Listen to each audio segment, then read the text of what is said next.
O Mother Nui, stretch high above this valley. Your starry body is our glory.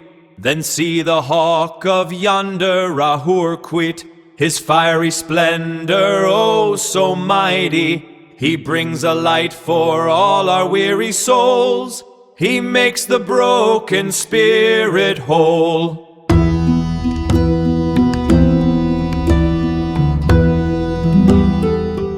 Imagine walking into, like, an escape room, right? Yeah. But the locked door is actually inside your own head. Yeah, and the clues you have to decipher are basically your own deepest, darkest psychological baggage. Exactly.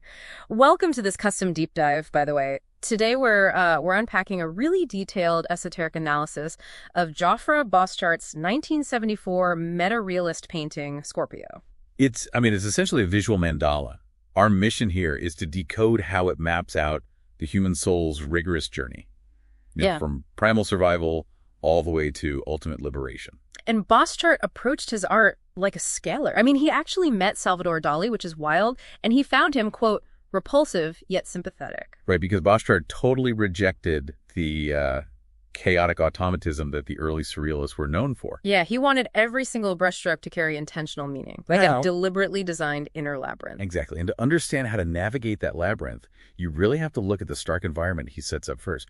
So he paints this dry, rust-red Martian desert. Which represents Mars, right? Like active will and the survival instinct. Yes, but right in the middle of it is this really dark, stagnant marsh. It's such a jarring visual contrast. I mean, the desert makes total sense for a scorpion, but that marsh feels like a psychological hazmat zone. That's a great way to put it. It's just this dense pool of unpurified emotional junk that desperately demands to be cleansed. Well, in esoteric traditions, that marsh represents fixed water. So emotional energy that has become trapped and toxic over time. Yeah.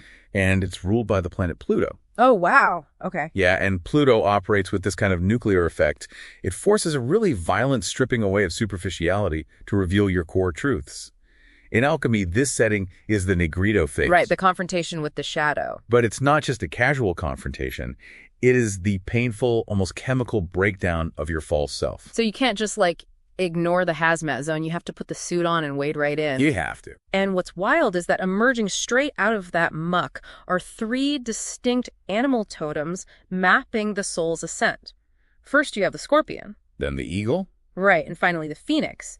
But here is where it gets really interesting to me. If you look at the foreground, the massive scorpion is lovingly gripping a 12-sided dodecahedron and physically hoisting it out of the swamp. Yeah, pulling it right out of the muck. So why is the base primal ego doing all the heavy lifting here? Shouldn't the enlightened phoenix be the one, extracting universal truth? Well, if we connect this to the bigger picture, a dodecahedron physically has 12 sides, which historically represents the 12 signs of the zodiac. Embodying the totality of the universe, basically. Exactly. And the reason the scorpion has to extract it is pure mechanics.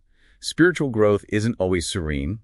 Initiating it requires this fierce, almost violent will to survive the breakdown of your old identity. So you actually need the scorpion's raw survival drive to pull truth out of that psychological chaos. You do. And once that truth is extracted, the soul can evolve into the eagle, which uses objective intellect to kind of fly above the emotional mess. Before ultimately becoming the phoenix. Right, which burns away the old self entirely for a true rebirth. But I mean, recognizing that the primal ego is just the starting engine is only half the battle, Bosschart also paints two radically different ways to actually tame that inner chaos in the background. Yeah, the two figures. Right. On one side, you have St. George actively battling a venomous dragon, so martial conquest of toxic trauma.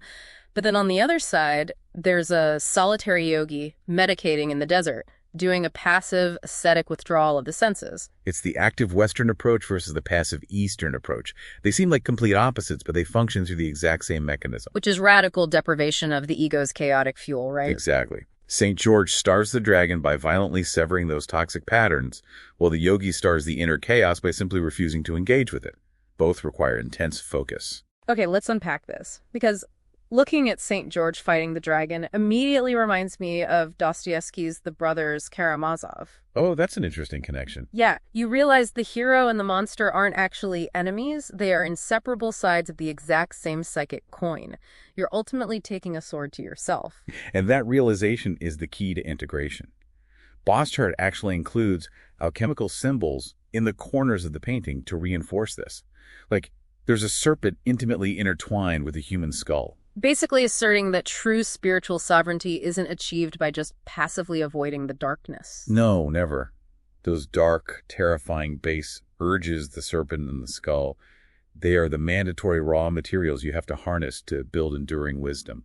So maintaining that inner equilibrium isn't just a permanent state you unlock and then walk away from. Right, it's a continuous action. You have to actively keep extracting truth from the chaos. The alchemy of the soul requires constant vigilance. So we'll leave you with a final thought to mull over today.